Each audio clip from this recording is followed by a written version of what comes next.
Ito ay rated SPG. Striktong patnubay at gabay ng magulang ang kailangan. Maaaring may masiselang tema, lengguwahe, karahasan, sexual, horror o droga na hindi angkop sa mga... Tuluyan na ngang magtatagpo ito ngang si Ikit at ito ngang si Victor Johnson na matagal na ngang hinahanap nito ni Ikit. Dahil naimbitahan nga ni Mayumi ito ngang si Ikit sa birthday party nga nito ng kanyang stepson. Hindi nga alam ni Ikit na ang stepson nga nito ni Mayumi ay ang matagal niya ngang hinahanap na ito ngang si Victor Johnson. Sinamantala nga raw ni Victor ang pagkahumaling nga nito ni Ikit sa kagumuhang taglay nga nito ni Victor at iniskam nga raw niya nga ito. Kaya naman nga tagadagad ngayon na isampal nga ni Ikit ito nga si Victor nang makikita nga ito ni Mayumi. Kaya naman nga magagalit itong si Mayumi dito nga kay Ikit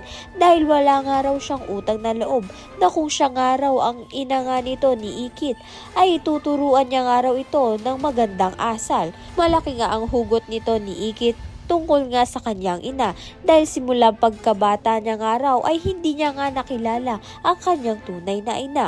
Kaya naman nga't nahabag nga itong si Mayumi at naintindihan niya nga kung saan nanggagaling itong si Ikit at dahil dito ay manunumbalik nga ang kabutihang loob nga nito ni Mayumi.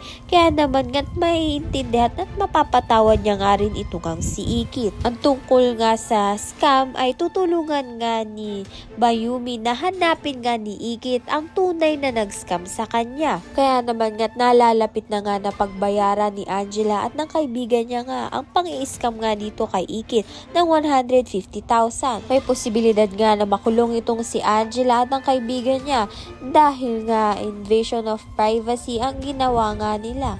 Dahil gumamit nga sila ng mukha upang ang mang-scam. Ayan at iba pa ang dapat nating pakaabangan. Maraming salamat sa iyong panonood.